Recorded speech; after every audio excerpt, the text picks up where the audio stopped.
management is to foster the delivery of sustainable development, not to hinder or prevent development. To enable local authorities to proactively fulfil their planning role, authorities must consider, amongst other things, their approach to development management decisions positively, looking for solutions rather than problems, so applications can be approved wherever practical.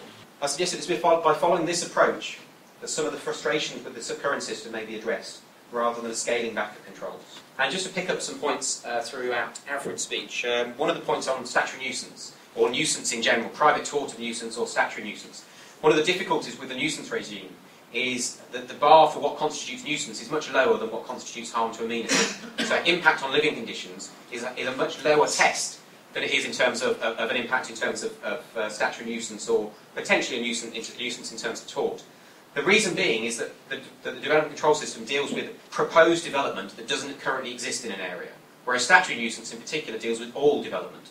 So you can actually do a lot more harm before you can actually have anything done to you in terms of statutory nuisance than you can proposing a new development, a harmful, a smelly use, a noisy use within a particular area. There also comes the question of sort of legal standing. Have you got a right to bring these sorts of actions?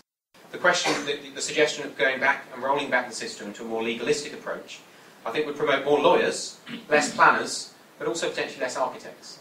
I think you'd find that there'd be a significant role for individuals to take action through the courts, as suggested, but the role there wouldn't be necessarily of designing positive solutions. To pick up on a point in terms of your guilty until proven innocent, I think was to coin the phrase. The planning system has always been based on, with the exception of a few offences like chopping down TPO trees and knocking into listed buildings, it's not an offence under the planning system to carry out development first and apply later. The offence comes from not complying with an enforcement notice telling you to put it right. So you're not sort of guilty by that respect. The difficulty is obviously if you're building big developments and it's very expensive to build it first and then work out what happens later. But you'd be surprised the number of times that actually happens. In terms of the sort of staying away from matters of building control and planning matters, the view taken really is that building control sets minimum standards, where the idea of planning is that it's aspirational. The seeking higher standards in respect of code for sustainable homes or energy efficiency measures beyond what are set through SAP calculations for building control. The aim there is to try and provide things that are a positive benefit and to weigh those factors against the other elements of the development. The inevitable balancing act that takes place with any planning application. In conclusion, I say that it's right that we constantly review which controls are necessary.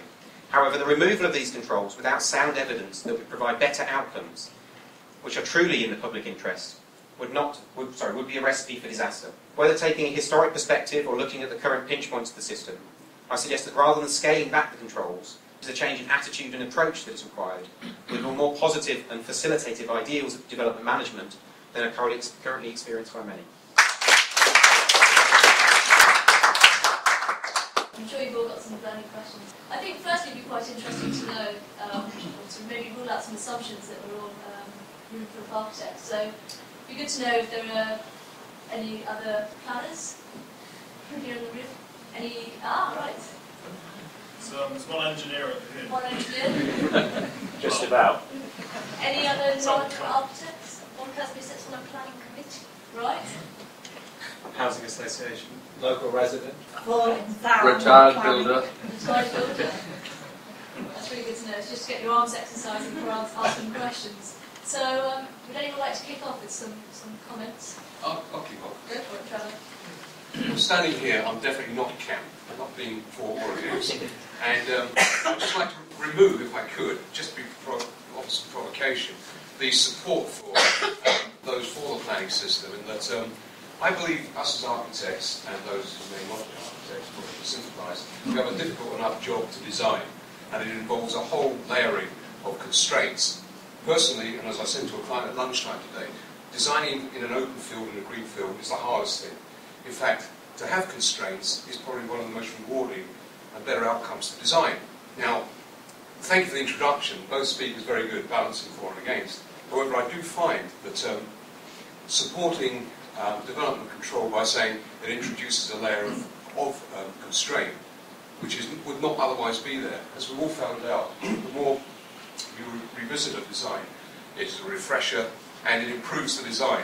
We can do this ourselves, and if we take a design seriously, we can certainly rigorously find enough difficulty to actually improve upon the design. Therefore, I do not support the motion put forward that, given your example of your, no doubt, extremely good development, that it was actually promoted by development control.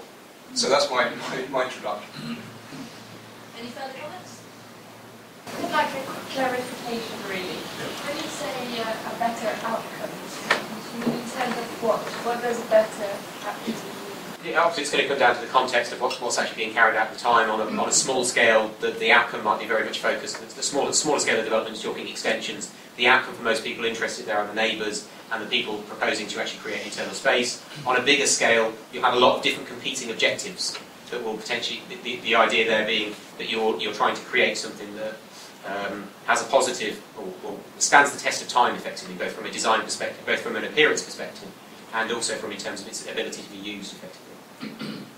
Okay, I'm going to sit against my husband. I sit on the planning committee. Before the planning meeting every month, I get many emails from residents who are extremely worried about what's happening in their area. I'm particularly pleased at that point to be able to rely upon the rigorous system that any scheme has gone through with the planning department in order to look. It doesn't mean I'm always going to agree with my officers, I might not, but I'm really pleased that it has gone through pre-apps, that it has gone through a number of changes, that I can actually justify to the residents why we're facing with what we are. If I don't agree with it, I'm also very happy to turn it down.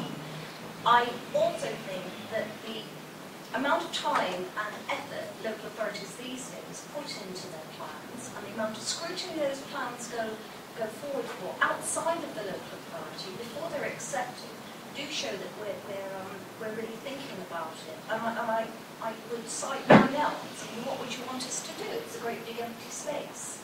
If we don't think through a vision for that area, it will be a disaster. We have to make each one of the architects work together. They don't want to. And they're architects. They don't want to work together. We must make them work together so that this area, the largest region in London now, comes out as a holistic whole and for the good of my community. And so it's for them that I want to. Thank you. I think it's interesting that we have over here a tutor who teaches, if I'm right, on an architecture stroke spatial planning programme. And maybe there's something that can be said about fostering an appreciation for both disciplines right from the education stage. Do you have anything to add? Yeah, I think after the debate, I'm probably going for having a plan. But there's big buts in that. And the but for me is having the right people there to apply it and to deal with, as you say, all the different planning processes. And I think that's the challenge, and that's why we started this course, which brings architecture and planning together, because I think there's a real lack of communication between the two professions. And if that got better, I think the way we deal with planning would be more successful. And just to add, that's a master's in spatial planning and called spatial planning and urban design. That's it, but it gets a part 2. Yeah. Which is also brilliant in terms of that relationship with education. Thank you. I'm going to vote for plan, obviously. I'm at the table. But I think it's about interpretation of the plan. I think, without my experience of local authority plans, and I think David's a good one, but there are bad ones. And the problem is that the more you loosen the plan, the more they have the more you loosen something, the more you can have an interpretation of it.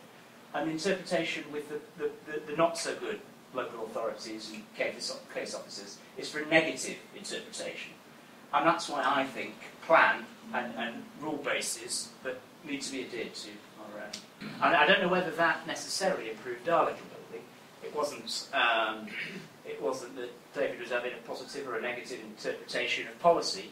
It's just we would happily, we want to try and make some money out of this, so we would draw a building and submit it and just hope it would be approved without further questioning the design. And with a good case officer and a good local authority, when they come back to you, they do question your design after you've submitted it and you develop that design. And if it's positive, I think it does improve as a positive part of the design process for architects. When it goes wrong, and when it's bad, when they're not giving you the right advice, it's bloody awful. But I don't think that's necessarily down to the plan, it's down to the interpretation of the